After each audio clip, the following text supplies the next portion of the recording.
Hello, everyone. um, okay, so the idea for today. Let me just fix the screen.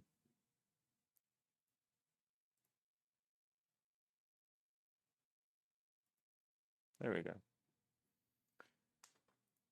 Okay, so yesterday we finished modeling the door. So I think we did a pretty good job, all things considered. And we had some help from a friendly chatter, especially with like this part. um, yeah, so it was super nice, super helpful. Today we're going to try to unwrap this. Um, I'm not entirely sure what that process entails. I will be honest with you. Um, I know what it means. I don't know how to do it. So, so I guess that's something that we're gonna find today. We're gonna look it up. Um,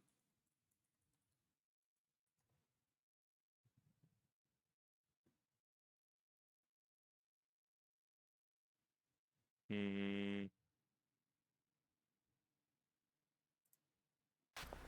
Upgrade the way you trade with the X. So Blender version 4.3 was just released, and in the update there have been some changes to the UV editing options. So just recently I was working on this Christmas snow globe object, and I needed to UV unwrap this wooden centerpiece. So I applied this nice wood texture from Ambient CG, and then I went into edit mode, and I added some seams here. So to add seams, you can hold down the Alt key and select the loop that you want to add the seam. Then you can hit the U button at another seam to cut out this part here, so I can lay it out flat.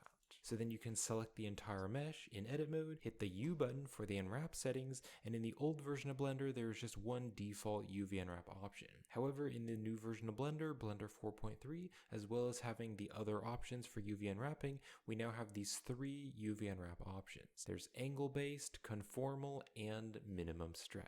Now I compared angle based with the old version of Blender and it UV unwrapped the same way, so I believe angle based is the default one which we had earlier in the older version of Blender. But you might be wondering what each one of these does and which one is best for your project. Now from the Blender 4.3 manual, which I'll have linked in the description, the angle based uses angle based flattening. This method gives a good 2D representation of the mesh. The conformal uses least squares conformal mapping. This usually results in a less accurate UV mapping than angle based, but it performs better on simpler objects. And then finally, minimum stretch uses scalable, locally injective mapping. This tries to balance minimizing areas, distortion, and minimizing angle distortion. Now really for whatever project you're working on, I'd recommend just trying each one and seeing what works best. So for the base of the Christmas snow globe, I can hit U and I'll first do angle base. So you can see with this one, it cut out the top, it cut out the bottom because we have those seams there. But then for the piece here on the side, it kind of made it round. So I could maybe scale this, maybe rotate it, kind of stick it right there. But the problem with this UV mapping is that the grains of wood are going to be angled. So they're like angled down here and then angled up, and that's not really what I want.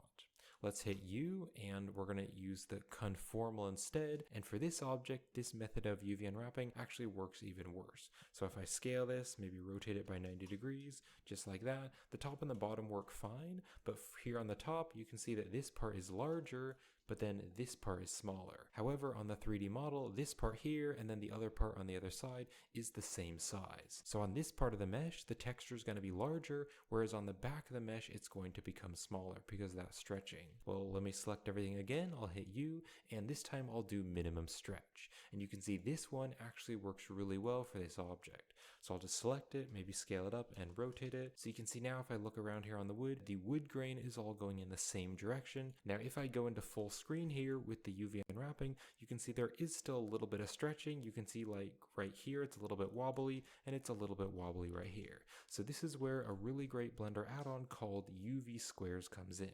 Now UV Squares is a free Blender add-on, so you can download it for free on GitHub with the link in the description, but the add-on creator is also selling the add-on on the Blender market, so if you'd like to help support the creator, you can use my affiliate link in the description, and that's also an affiliate link, so I'll also earn a small commission if you purchase through that link. So you can just install the add-on just like any other add-on in Blender, and then you can go to the UV editor, and you can hit the N key to open up the side panel, and then I will hit the L key just to select the linked vertices for this UV island. You can now click on to grid by shape, and you can see it's going to perfectly flatten it all out. So this part's flat here, and then this here is flat at a 90-degree angle. So here on the object, now we have a really nice UV unwrap for the base of that snow globe. Now here's a head model that I sculpted, and I used this model in my Retopology for Beginners tutorial, and also my tutorial on how to texture bake high poly details to a low poly mesh. And then I just applied a UV grid to the object so I can see how the UVs look. So let's try out the different new UV methods. So I'll select the entire mesh, hit the U button, let's try angle based. So you can see here on the front of the face, the grids are a bit larger, whereas down here they're a bit smaller. Overall, this is an okay UV unwrap because you can see I added seams here to kind of cut out the mesh and also my tutorial on how to texture bake high poly details to a low poly mesh. And then I just applied a UV grid to the object so I can see how the UVs look. So let's try out the different new UV methods. So I'll select the entire mesh, hit the U button. Okay, let's see. Let's see what happens actually. So we'll go here. Oh. So if I go U,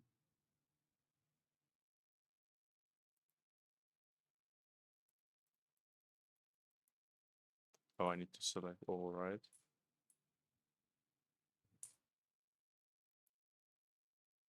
Hmm.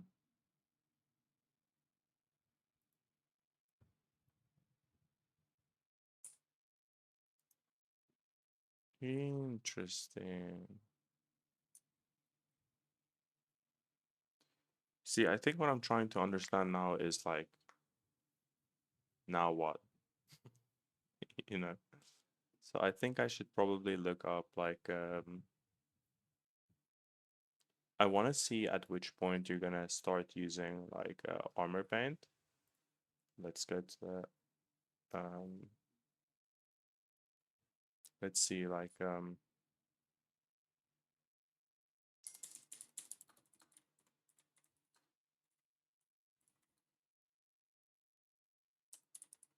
let's just say Blender and we see.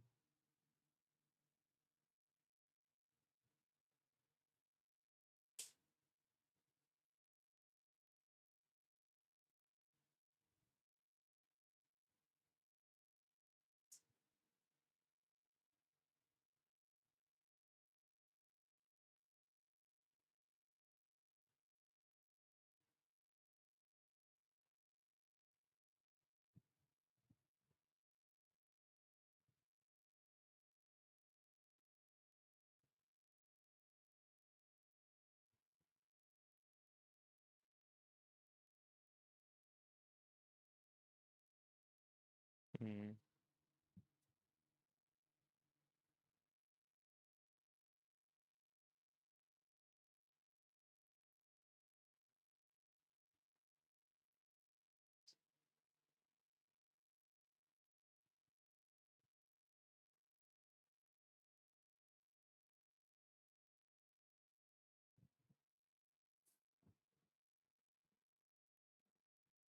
Hello.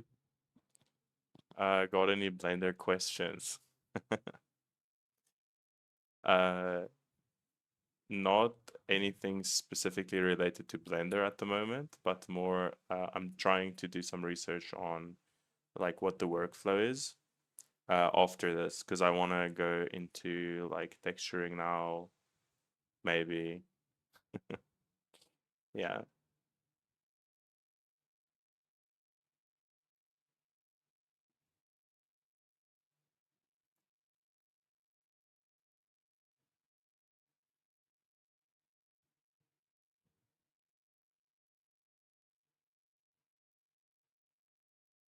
Yeah, the general workflow. Like, so there's like the modeling or sculpting, whatever.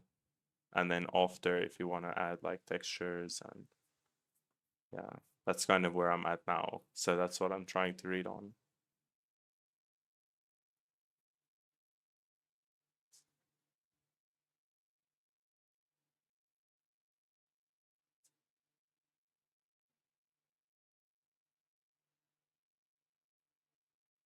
You place seams, then you can unwrap. So for example, like this door, I think it's unwrapped.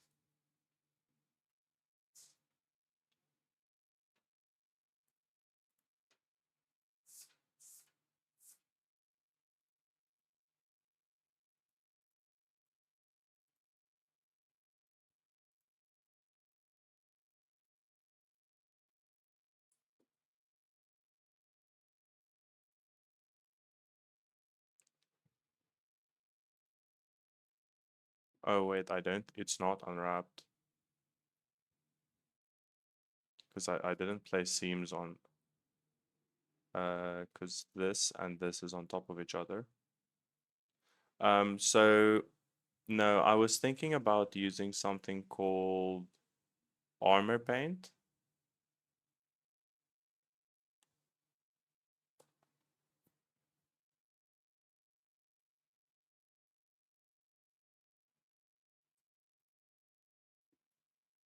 Um,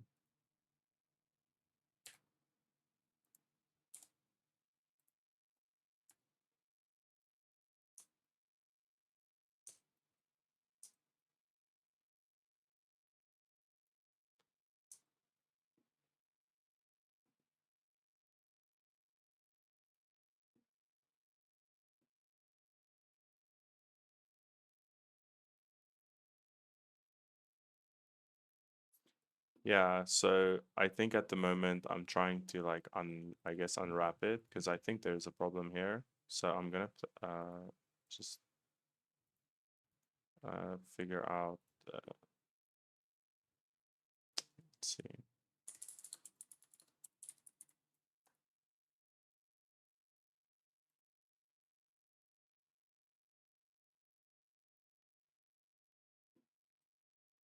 So we will select the edge.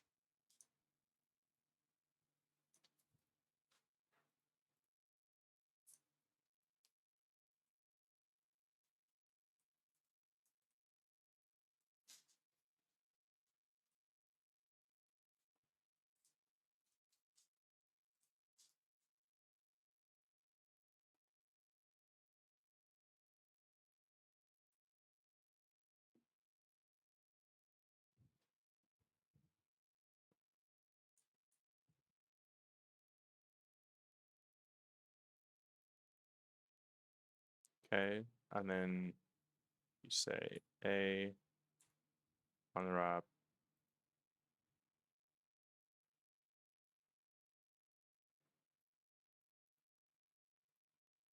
I guess we just keep it like this.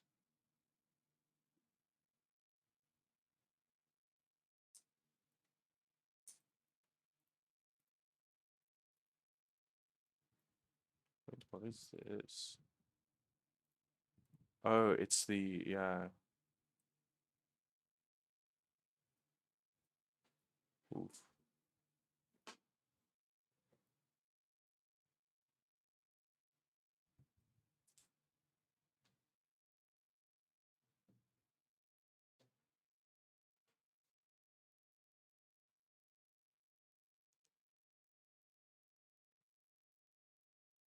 Should have everything laid out flat.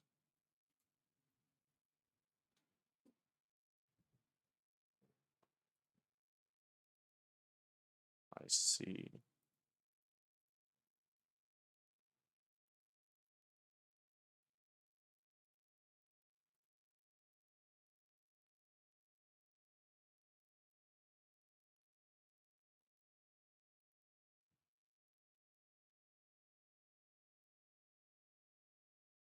Yeah, so this one is very like sharp, obviously because it's a door. So I think it should be fine, right?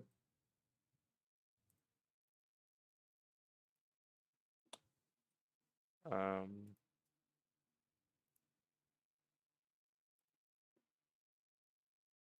so let's see.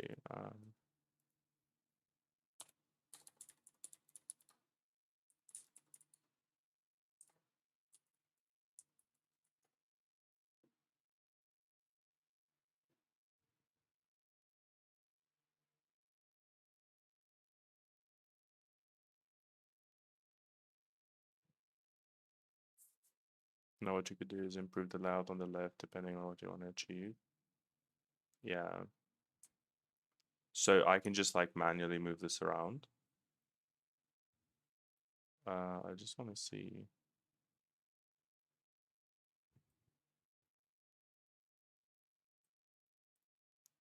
Select all, top menu, UV, back islands. Right here.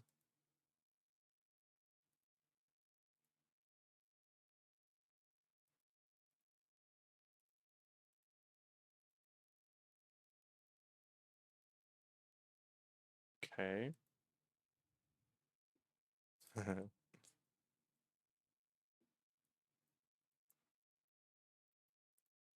let me see what it does actually.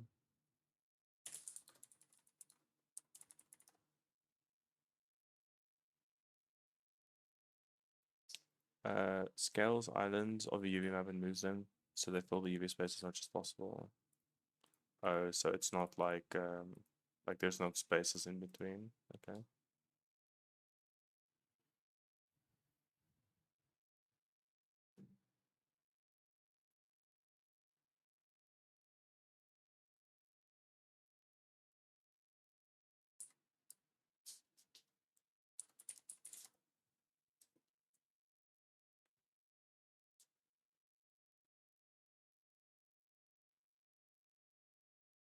Okay, I think let's start with actually just downloading it.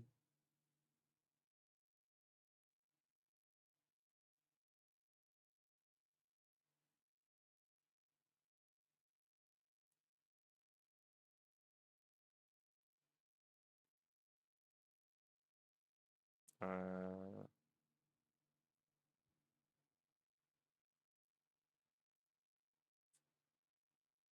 okay, maybe not. Um,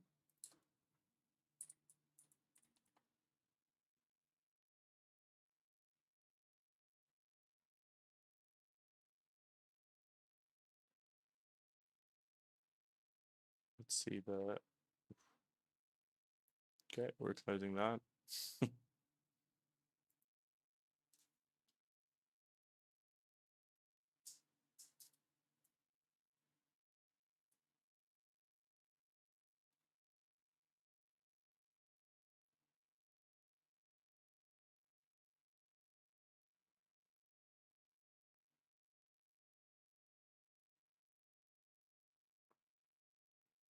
Hmm.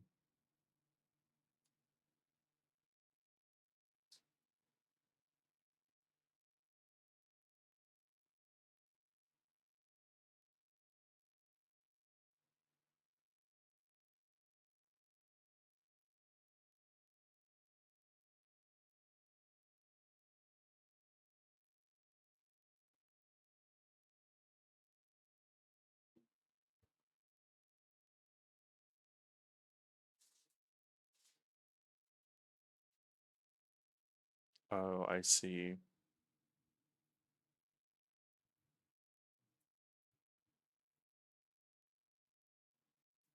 Okay, actually, well, we won't do this. I will texture in Blender, so let's see. For now.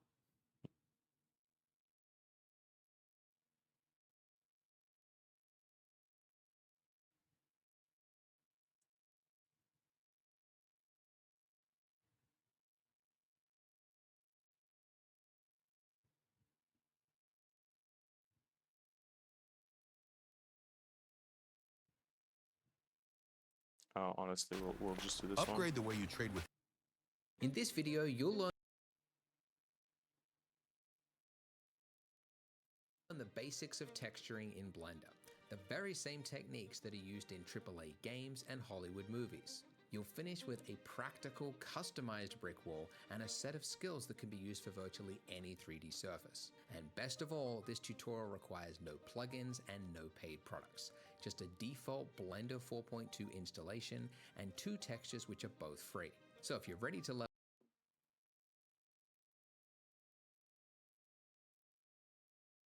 Oh, that something.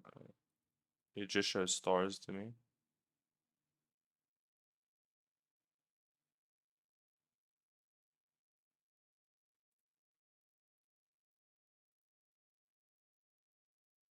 Um,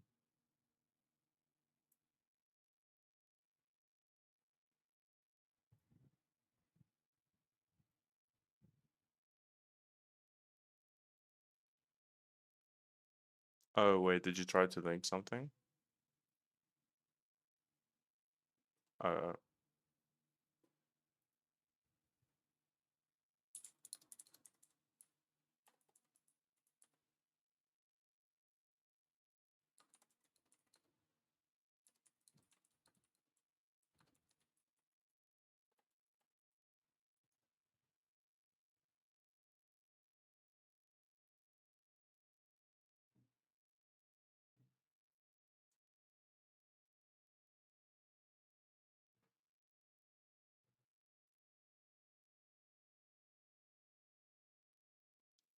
oh my god.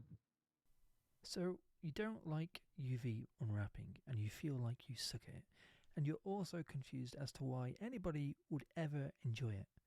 Well, perhaps this tutorial can help you out, and maybe, just maybe, you'll enjoy it too. I'm going to UV this pipe wrench I made for Rust, and we're going to do it in a really simple way.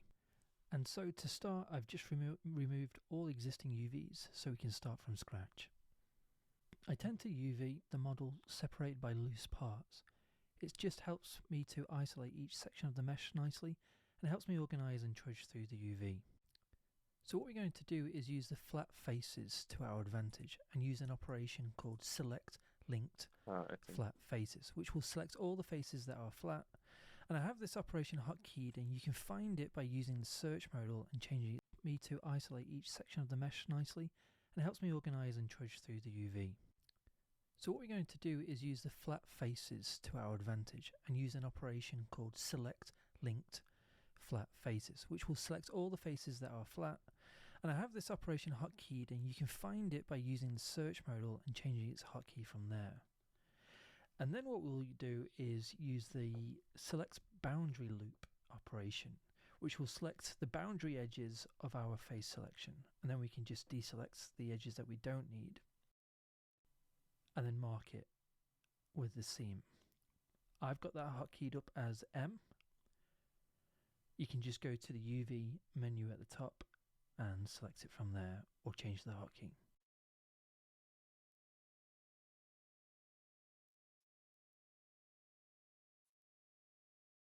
Again, I use the linked flat faces coupled with the select boundary selection to make quick work of the marking of seams. And now I just want to join up from that edge so it's a nice closed UV. And I'm just checking around to see where I can do next, to see if it's all seamed up on that side.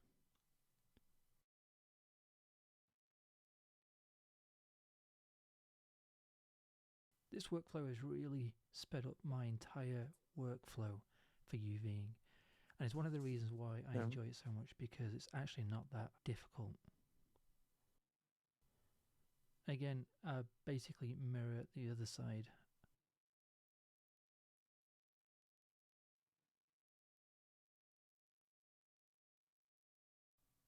I'm going to give each face of these teeth a seam because of their angle is obtuse enough to warrant a sharp edge.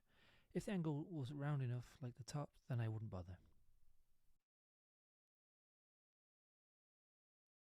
So when you select a face and hit the seam button, it will create a seam on every edge that that face is connected to, which makes for quick seam work, really.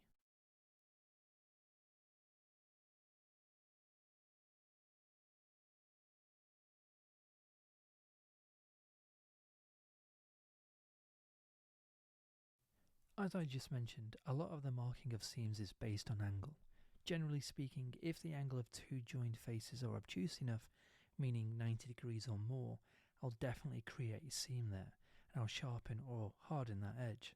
This will help mitigate any shading gradients in the normal map when you bake it out. Okay. I'm just going to zoom past this part because it's nothing interesting really. I'm just using the edge loop operation to make quick selections of these teeth edges and marking them with a seam.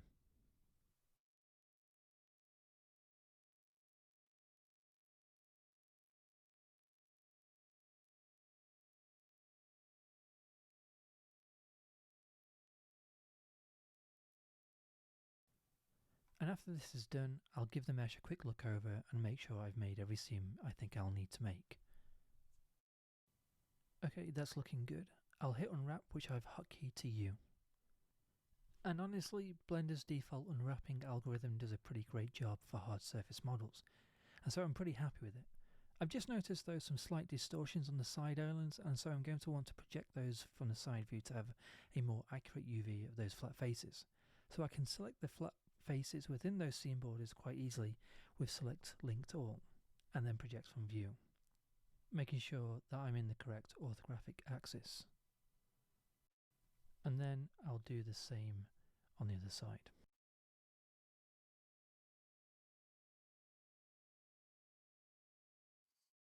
So now I just want to check for any major distortions in the UV. And we can do this by going to our Overlays tab and enabling stretching. Dark blue means there's no stretching, and that's what we want.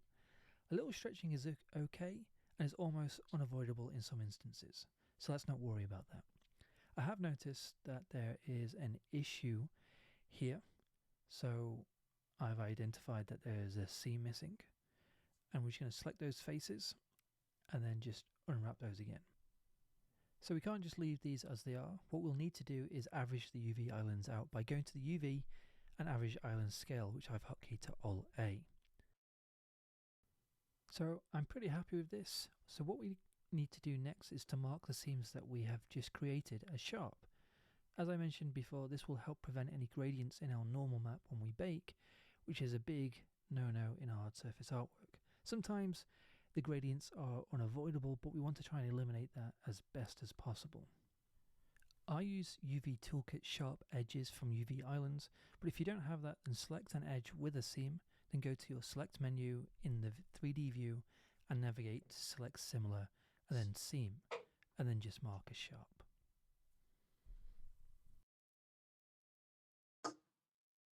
You don't need to remap hotkeys if you're not doing this every day, but you can use quick favorites. Okay. Yeah, I'll be honest, I do feel very overwhelmed at this point. Because I was planning on just doing some research before the stream, but I had to do some other stuff on like the flow, because I feel like I'm not entirely sure what I'm doing or why I'm doing it.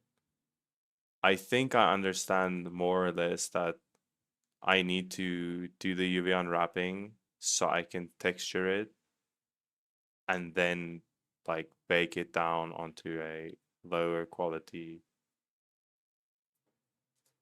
Yeah, no, I'm not, I didn't mean like this. I feel like I'm a little lost. Uh yeah, I don't know if that makes sense. Lost in the workflow. Yeah.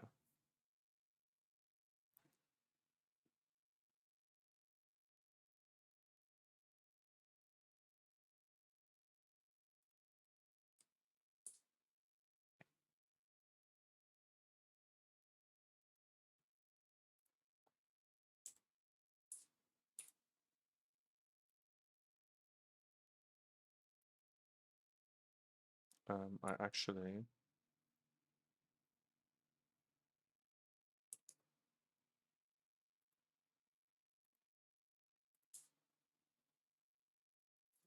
yeah. Um yeah, I'm kind of new to the whole thing. I did very basic stuff like a long time ago, and yeah, I haven't really touched it since. So it is a little interesting.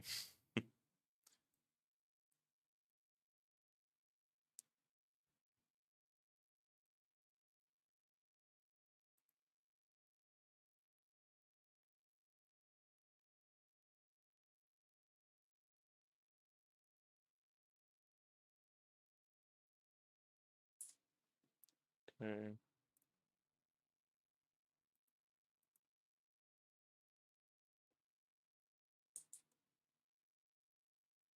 Mm,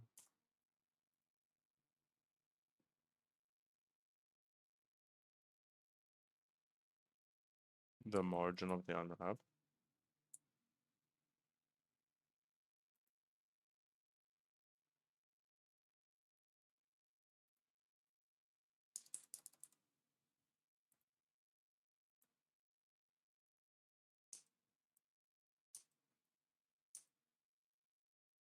Because it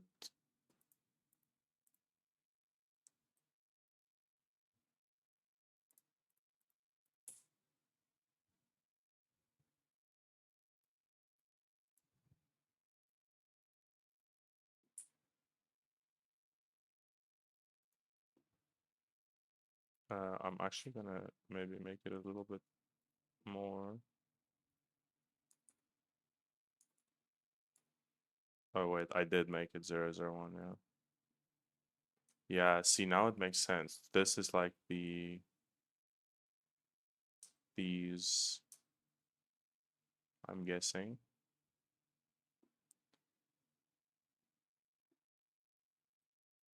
Just make sure that the pixels of the texture don't bleed over into other EVs. Okay.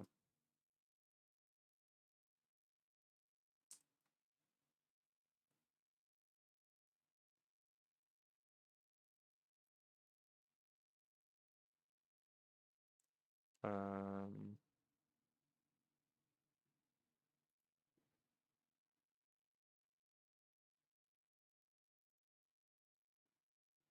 let's see what it has.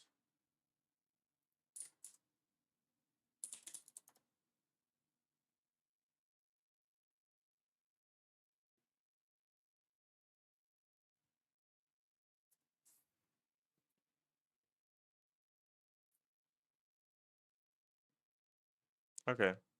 Yeah, I want to see what like what uh if there's any like wood texturing something. I just want to see what um like I want to do it, and then if there are better ones I can just plug, then I'll replace it. But I think as like practice,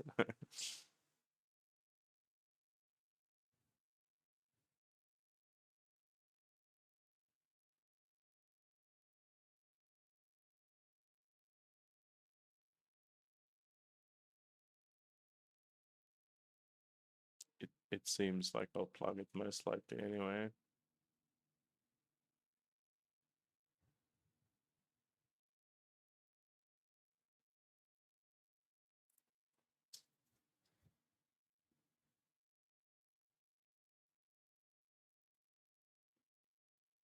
In this Blender It tutorial, depends on I'll what show you style how you to want. You can either try to paint it or make it procedurally.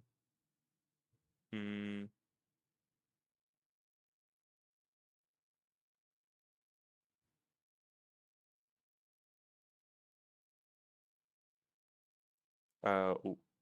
What is the style difference?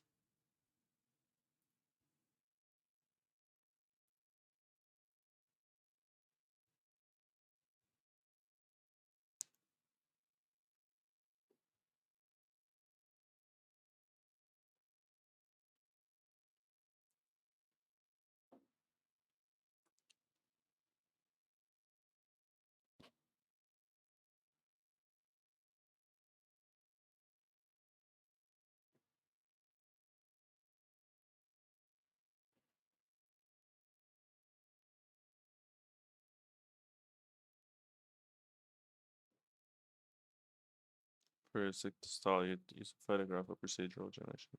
Okay. Um.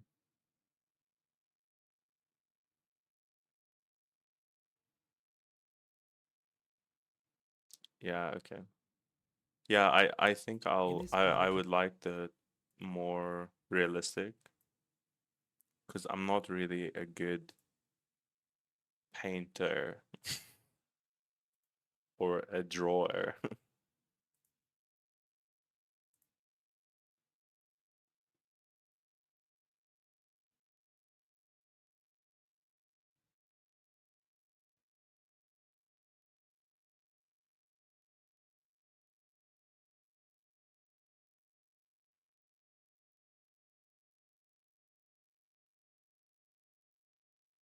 tutorial, I'll show you how to create. Oh, I have one here. Um, I used it to like model the door. Let me just.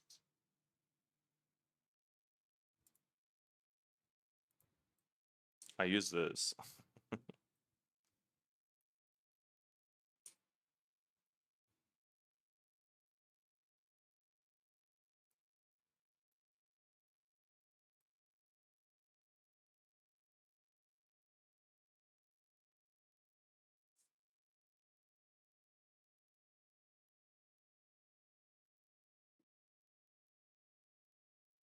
Totally use it as a texture.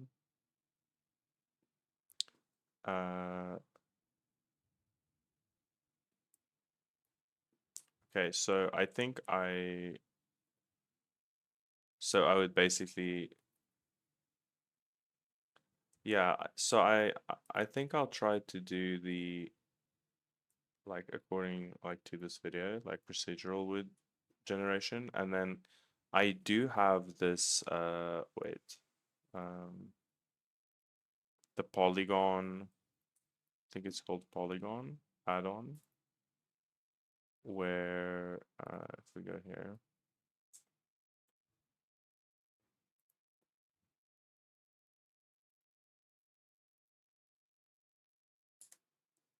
I think I can just grab wood from here, whatever is available at least.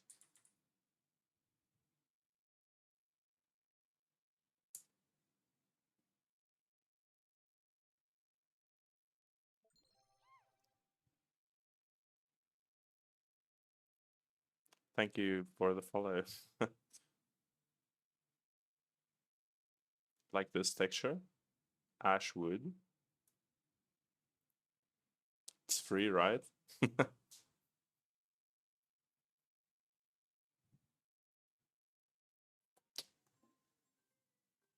Sorry, I'm getting spammed today with calls.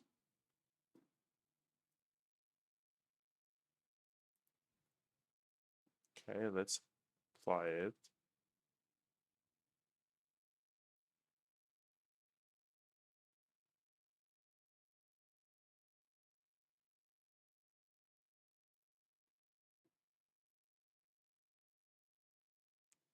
I guess then I need to move it around until it looks good, right?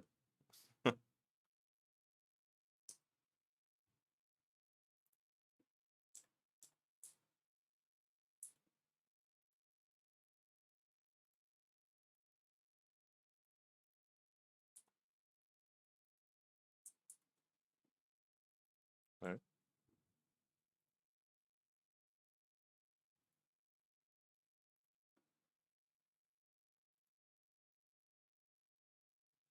Okay. I think I'll do this like video just to see how he does it. Um I want to remove this.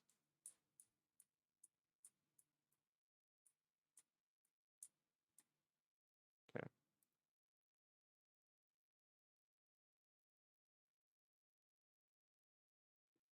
Procedural wood plank material, and after we create the procedural material, I'll show you how to Holy join the shit. material together into this custom node group so that you can control the look of the material. Nice. So we have the scale to change the size of the material, so you can change this depending on the size of your object.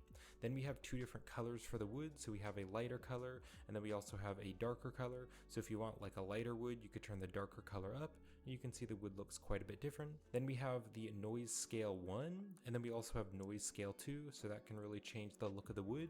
Then we have these really cool values here, these texture variations. So by changing these values, you can get lots of different wood variations. You can see that now looks like a completely different wood just by changing those two texture variations. Then we also have this noise detail here. This will just make the noise more or less detailed, so you could turn it down a little bit if you want. And then we have the Voronoi detail, and then also the Voronoi detail 2, so those can definitely change the look of the wood. Then we also have the knot scale, so this wood actually has some little knots, so you can make the knots of wood bigger or smaller. And then we have the knots darkness value, so if you want those knots to be less visible or more visible, you can just drag the knots darkness. Then we have the roughness of the material, so if you want the wood to look more like it's painted or polished or has some kind of finish on it, you could just change that roughness to make it more shiny. Then we have a few different bump strengths, so we just have a noise bump strength, which is just some noise all over the wood. We also have the knots bump strength to make those look more bumpy, and then we have the wood bump strength, which is just that base wood texture. And if you'd like to purchase this procedural material and help support the channel, then you can get that on my Gumroad store and my Patreon page. The links are in the description. Now I've also created another 10 procedural materials, and so I've just updated my Ultimate Blender Procedural Material Pack. So my Ultimate Blender Procedural Material Pack comes with all of my procedural materials, and they're all preset up for Blender's asset browser with custom thumbnails on a sphere. So I'll go to the add menu, and I'm going to add an icosphere, and then right behind me when you open up the add icosphere settings, right after you add the icosphere, I'll turn the subdivisions to 6 so it is nice and smooth and round. And then I'll scale this object way down to like a 0.1 so it's a better size using the real life scale in Blender. I'll press Ctrl A, and I'm going to apply the scale, so this is the default size of the object, and then I'll use the object context menu and shade that smooth. Let's also go to the add menu, and I'm going to add a cube because I want to actually preview this on a plank of wood. I'll also scale this down to a 0.1, and then press Ctrl A and apply the scale, and then I'll go into edit mode, and I'm just going to scale this down to the size of a plank of wood. I can also bring it over and kind of rotate it up like that. And then I want to add a little bevel to the edge of the wood, so I'll go to the add menu. I'm going to search for the bevel modifier, and we're just going to add a bevel modifier here on the modifiers, and we will turn the amount way down so it's much smaller, and let's turn the segments up to maybe like a 4.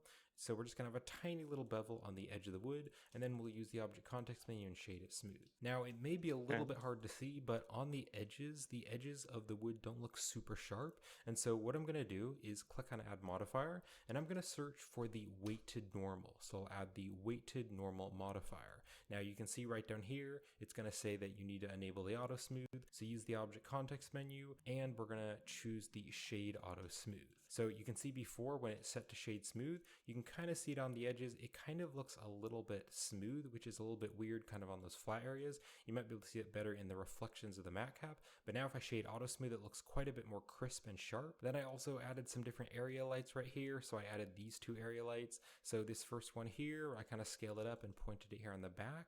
And I set the power to 10, and I made it a slight yellow color. And then this one right over here, this is a more yellow color. And also I set the power to 10, and I kind of put this one behind the objects to give some nice lighting. And then I did also add an HDRI to get some realistic lighting and reflections. So if you go over here to the world properties, I added in this Machine Shop 02 1K HDRI. So this is a free HDRI from polyhaven.com. The link will be in the description if you'd like to download the same HDRI that I'm using. So once you download the HDRI, you can click on the yellow dot here next to color. You can choose environment texture, and then click on the open button and open up the HDRI. And again, I downloaded the 1K version and the HDR version. And then also, just to make it a little bit less bright, I turned the strength here down to a 0.7.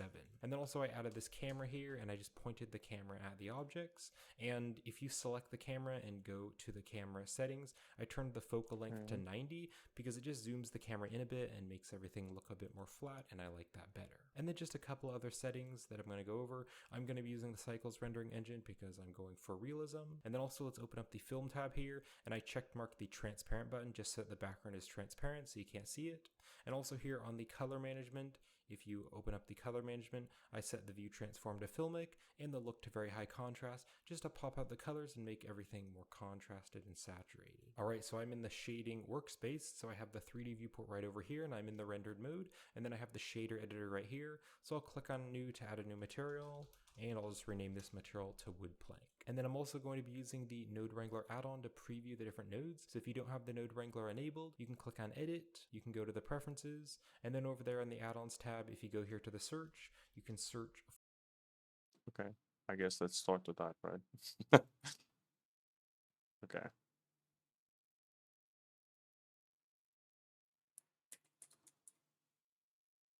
No.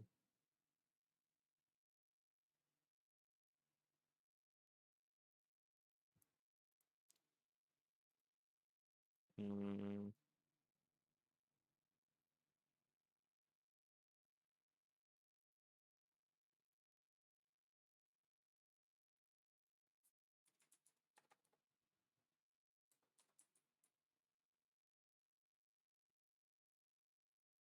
It's For whatever, the we'll see. Node Wrangler, and just check mark the Node Wrangler add-on so it's built into Blender, and I'll show you how to use it in the video. So we can close Blender's user preferences. Alright, so then also make sure that you have the same wood plank material on both of these.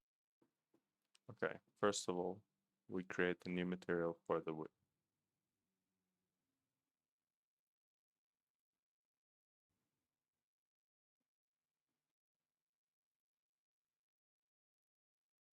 Um,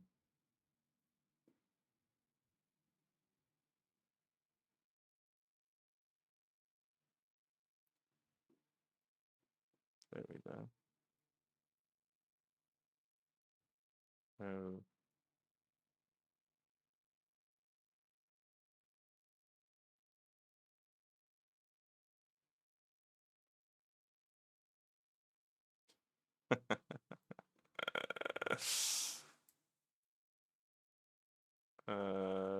I want to join up. No, I want fuck off.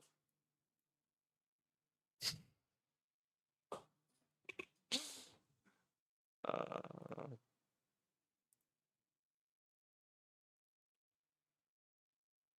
oh my god.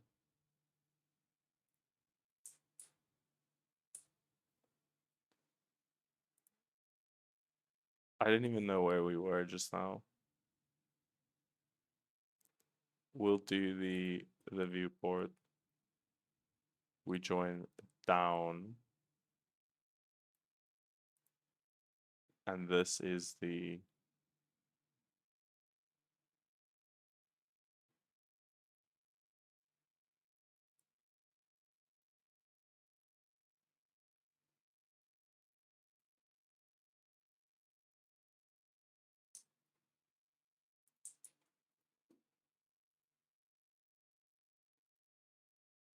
okay.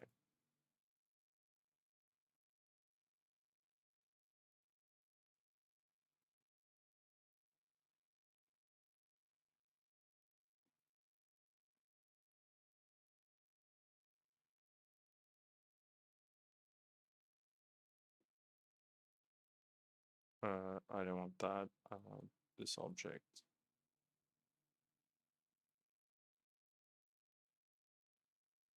Solid wooden door.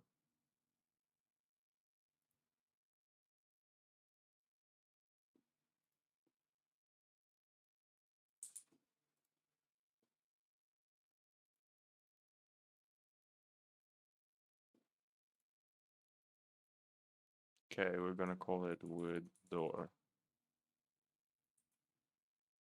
Okay. These objects. So I'm going to go to the add menu and I'm going to start to search for a Vorno texture, and then using the feature of the Node Wrangler, you can control shift and select the Vorno texture to preview it. And also with the Vorno texture selected, I'm going to press Control T. Okay, first let's the go Vorno back. texture, these objects. So I'm going to go to the add menu and I'm going to start to search for a Vorno texture. Okay. Voronoi texture. Yes.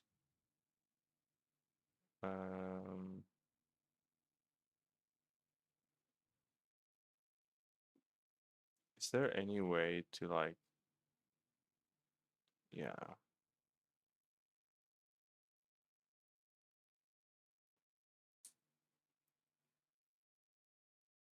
Okay. texture. And then using the feature of the node wrangler, you can control shift and select the Voronoi texture to preview it. And also with the Voronoi texture selected, I'm going to press Control T to Control T.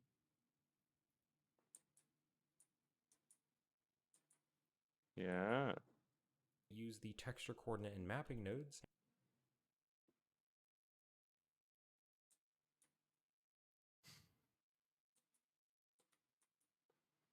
Okay, it's fine. We'll just add them manually.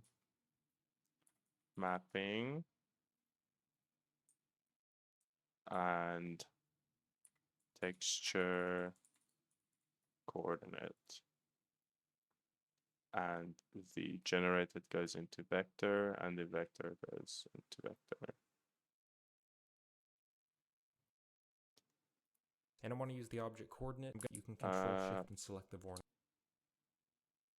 texture to does that distance? texture. And then using the feature of the node wrangler, you can control shift and select. Oh, the distance goes onto the surface here. I guess so. It's to preview. I don't know. Oh, it's yeah to preview. Okay.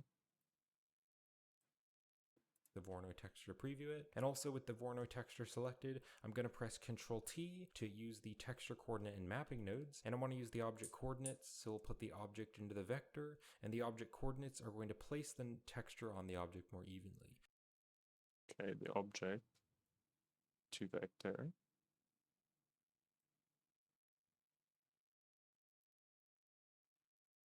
Ooh.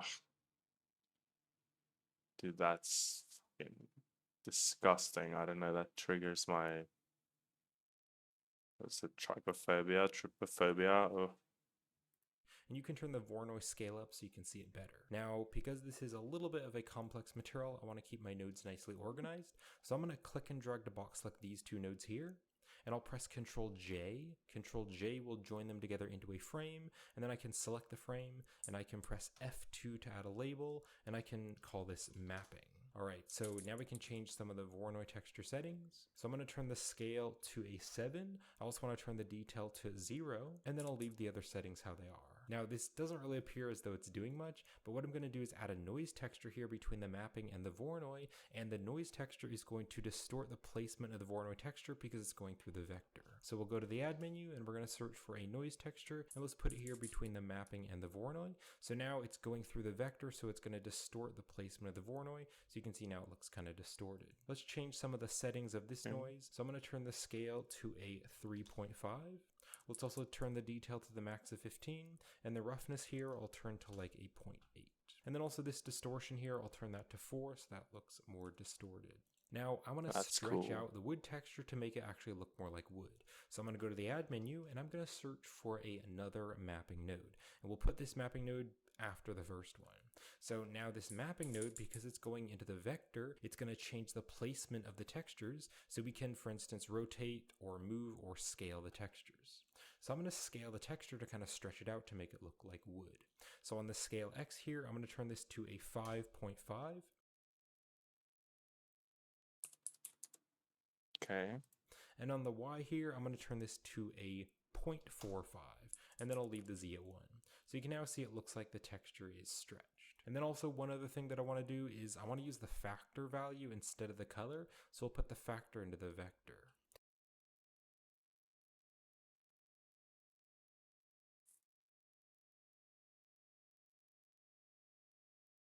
I was just thinking that I might want to not have it like completely apply to the entire object, or I might want these like raised parts like this to be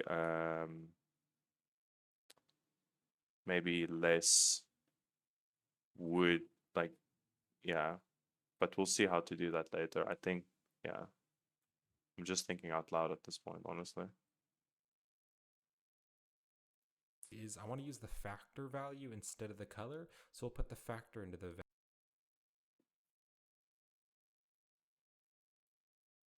Okay.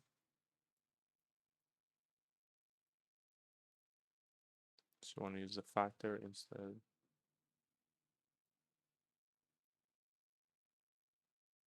Okay. Vector.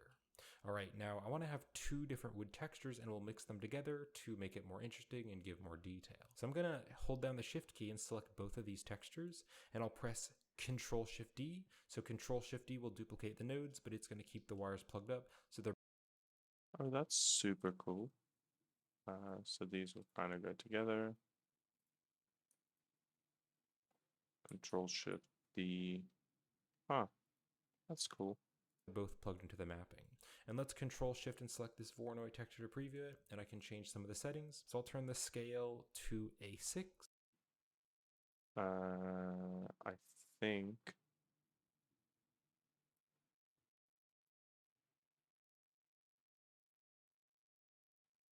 In the detail, I'll turn up a little bit to like a 0.2, so it has a little bit of detail. All right, so then we can also change the noise settings. So on the scale here, I'll turn this a little bit of detail to a 6. In the detail, I'll turn up a little bit to like a 0.2, so it has a little bit of detail. All right, so then we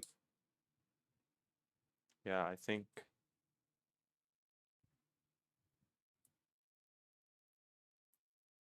yeah.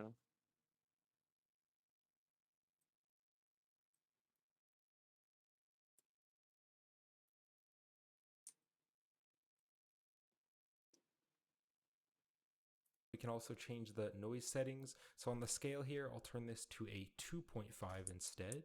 And then I also want to turn this roughness down a bit to like a 0.45, so it has a bit less roughness. And then I'll leave these settings how they are. So you can see now we have kind of a larger wood texture. There's kind of some bigger spots and they're not quite as detailed. And then if I Control Shift and select this Voronoi texture, this one is kind of smaller and has more detail. So now you can see we have two different textures here, and I want to mix them together to make it look like a really interesting wood. So I'm going to go to the Add menu and I'm going to search for the Mix Color node, because the Mix Color node can mix multiple colors together. So we'll drop the Mix Color node right here, and let's bring these over so I have a bit more space.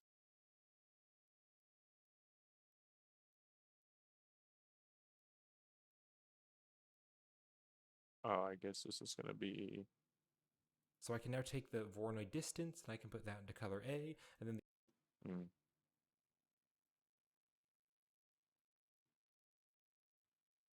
Cool. the other Voronoi distance, let's put that into color B. And I'll Control Shift and select the mix to preview it. Now the factor is going to change how much we're using of each one. So only color A or only color B. However, I don't just want to mix between them because I want to be able to see both of the textures that we're mixing together. So what we can do is change the mix type here to darken instead. And this way it's just going to add the dark values. So now as I turn the factor up, you're going to be able to see both of them. So you can see right now, it's just showing the top one when the factor is 0, it's only using A. But then as I turn the factor up, it's going to use more and more of just the dark values from the bottom one. So now we have a really interesting wood texture. There's kind of some bigger details and some smaller details. So let's box select all these nodes. I'll press Ctrl J to join it together into a frame. If I select the frame and So basically box select all of these, Control J, and then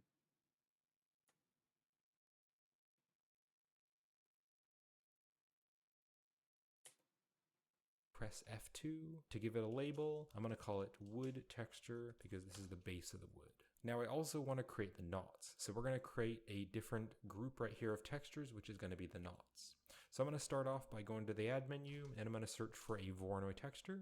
Let's place it here and I can Control Shift and select the Voronoi to preview it. And we want to take this mapping vector and we want to put that into the vector of the Voronoi. So again, it's using the object coordinates. Now this Voronoi here, if I turn the scale up, you can see there's going to be a bunch of little dots. And so we're going to use that to actually create the wood.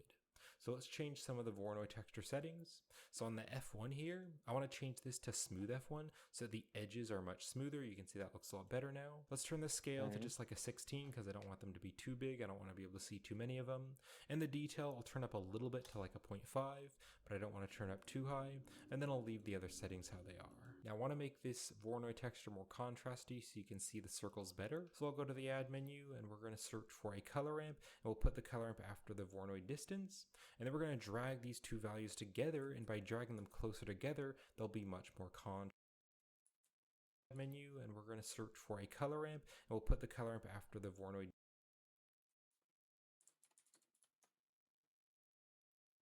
Okay. distance, and then we're going to drag these two values together, and by dragging them closer together, they'll be much more contrasty. So I'll just drag these two about here, so the black one there and the white one there, so you can see that a bit better. Now, these don't really look like wood knots right now because they don't really have any detail. So I'm going to be going to the add menu again, and I'm going to search for another noise texture.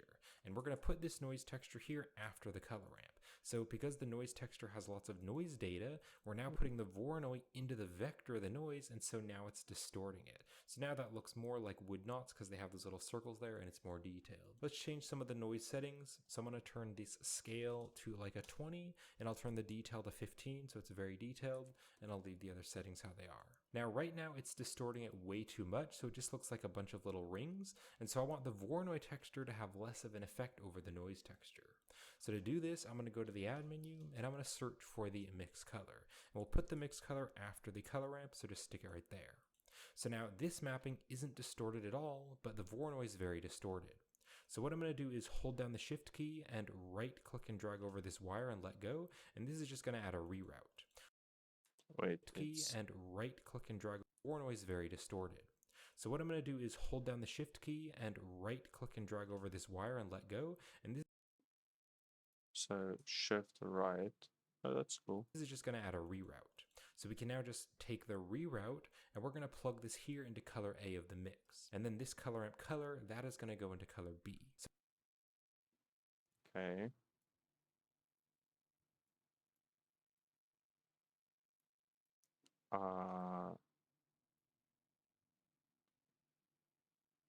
So now what this mix is doing is it's mixing between the original mapping, which isn't distorted, and this color ramp, which has these little dots. So we're mixing between them. So now I can drag this factor around, and you can see it's going to blend between.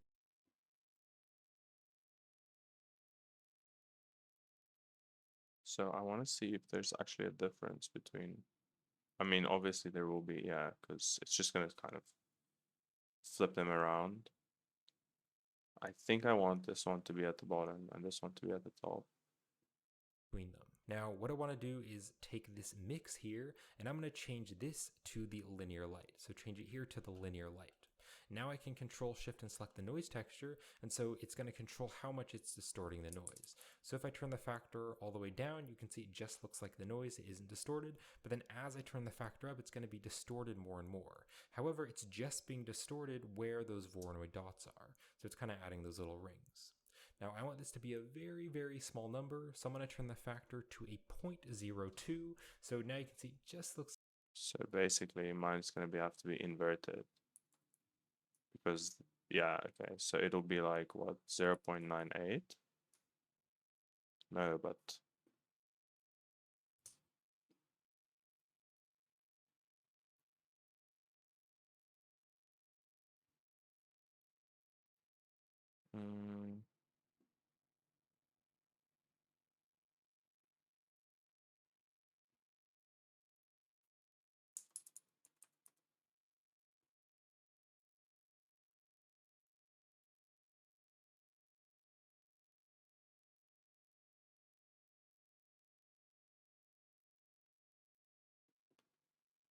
So It's distorted a little bit.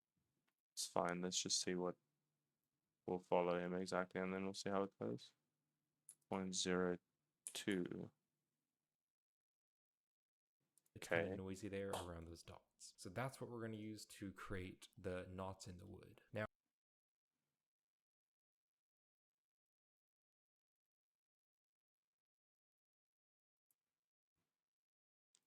See, so...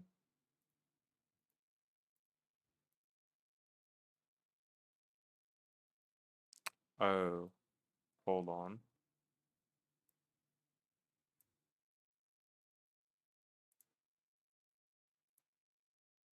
There we go. Yeah, I was wondering why mine has color. I want this to be at the bottom. So then we'll do 0.98. now I want to make this more contrasty because it's pretty gray right now. So we'll take this color ramp, we'll press Shift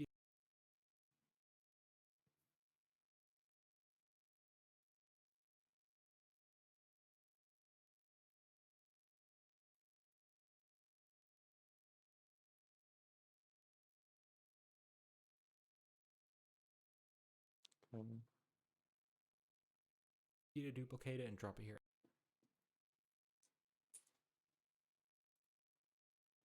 After the noise, and then I can drag these values around just to make it more contrasty. So I'll drag the black tab to about here and the white tab to about there, so now you can really see those knots a lot better. Now there's a problem with this, and that is that there's lots of little noise here, and I want to just be able to see the knots, but I don't want to be able to see all these little bits of noise. So what we're going to do is create a mask and basically mask out these other spots so we can just see where the knots are. So to do this, I can duplicate this color ramp again, and let's Control Shift and select the color ramp to preview it. And I'm going to take this first color ramp and we're going to put that into the factor. And then I can drag the white and black values around. So he's going to do this, put it there. And I'll put the black tab to about here. And we want to preview this one, so like that. Here, and the white tab to about here.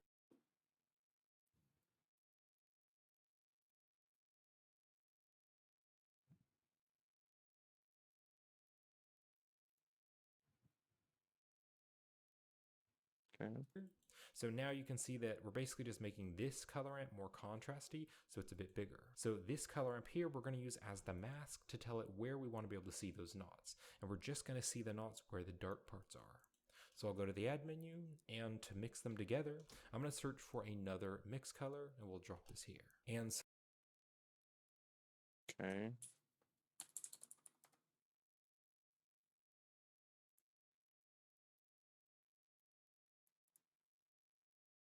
so we're going to plug the color ramp color into the factor From the top. And then this bottom color ramp color, this one is actually the knots. The color is going to go into color A. And then right here on the mix type, let's change this again to the linear light. And let me just Control Shift and select it so we can preview it. So because this color ramp is going into the factor, this is determining what parts will be color A and what parts will be color B. So now here in color B, we can just make this fully black. Okay.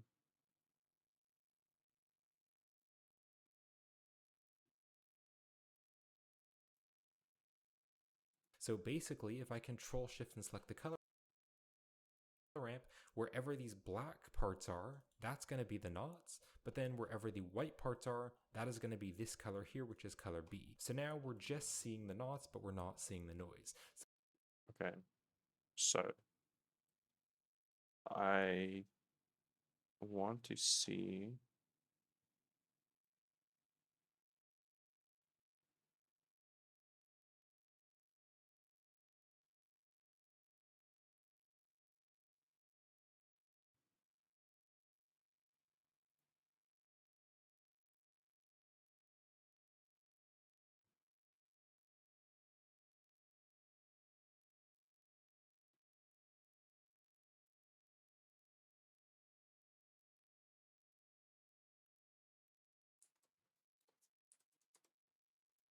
okay.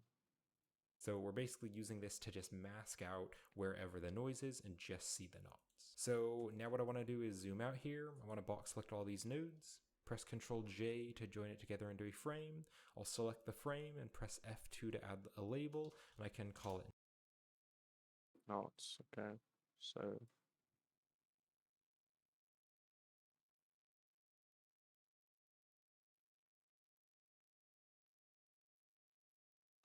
I want to move this. How can I move it?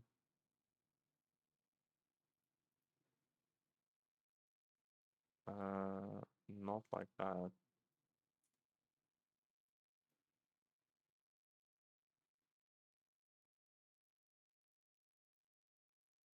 Hmm.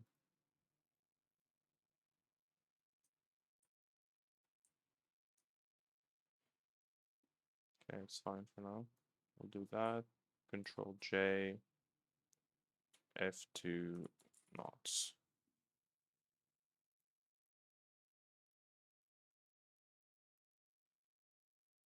knots. And then just to keep my nodes nicely organized, because this is getting a little bit large, See, I want to see how we and do call that. it knots. And then just to keep my nodes nicely organized, because this is getting Oh, just G. Huh.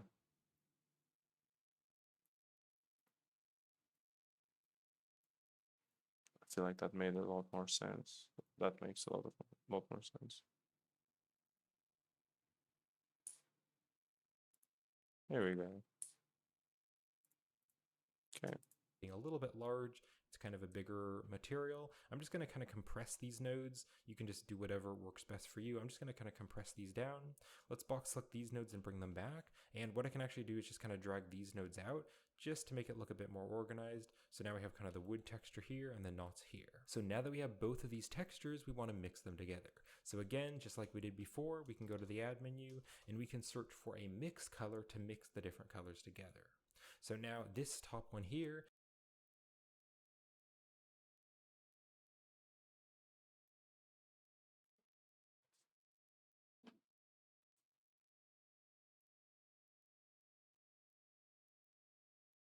Okay, we need to do a mix color. this is going to go into the factor, and then we're going to take this darken here and we're going to put this into color A. And then let's control shift and select the mix. And here on the mix type, I just want to add the light values. So we're going to turn this to lighten. Now, why I'm doing this is because I want to be able to control how visible the knots are. So you can see right now we're mixing them together. However, it's kind of hard to see the knots, but if I take color B and make it lighter or darker, that will allow you to see the knots better. So if color B is fully white, it's just going to add those lighter values. And so now you can see the knot. It is a little bit subtle, but you are able to see the knot. If I, however, turn it down, the knot is going to become invisible. So specifically, Okay, so let's see. If I do like this. Oh, I think I see them.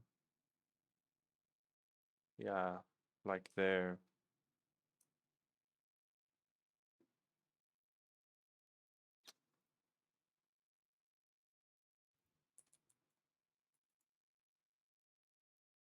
Yeah, so if it's dark, it goes away. If it's light, it's there. Okay. I'm going to go with a very light gray color. And if you want to use the same color that I'm using here in color B, you can go to the hex value and you can punch in E4, E4, E4. So the knots are just barely visible, but they are hard to see. And so I'm also going to be doing this so that I can control the visibility of the knots in the custom node group. Now to actually control the visibility, I can go to the add menu and I can search for a hue saturation value. So we're going to drop the hue saturation value between this linear light here and the lighten. Now the value here, this is going to make it lighter or darker. So you can see I can just now drag this value and you'll be able to see the knots better or they'll become invisible. So we'll be using this later in the custom node group. So let's box select these two nodes. I'll join them together into a frame and I can click on the frame and add a label and I'll rename this to mix knots and wood just to keep my nodes nicely organized so I can kind of see what they're all doing. So we're using these two nodes to mix the knots and the wood together. All right, so let's now create the base color.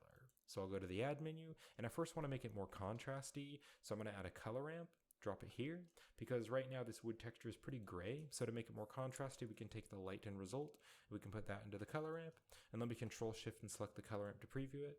So again, just like I talked about earlier, if we drag these two values together, they're going to be much more contrasty. So I'll drag the white tab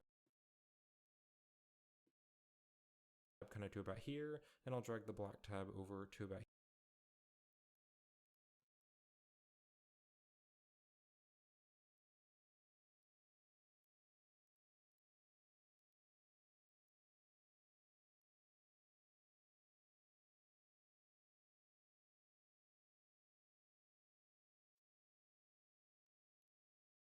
Okay. here, so something like that. So now you can just see the wood texture, it's a little bit darker. So now I want to add the colors and I want the colors to be customizable. So instead of just changing these two colors to make the color of the wood, I'm going to go to the add menu and I'm going to search for the mix color. So we'll drop the mix color after the color ramp and we can put the color here from the color ramp into the factor. So now these whiter and darker values will determine what parts are color A and what parts are color B. So for color A here, I'm going to make this kind of like a light tannish peachy color. And then for color B here, this is going to be kind of like an orangey color and I'll make it darker. Wait.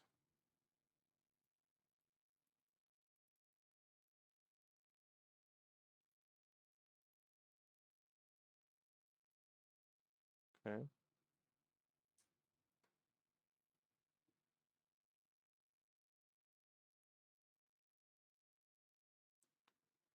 color into factor, mix.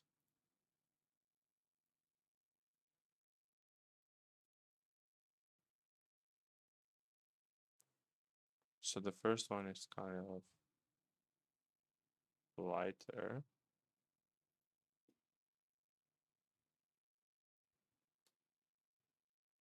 Ooh, I didn't like that.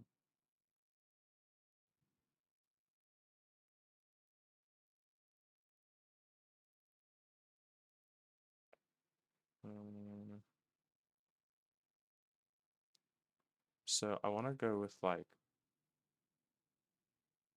let's say like oak wood.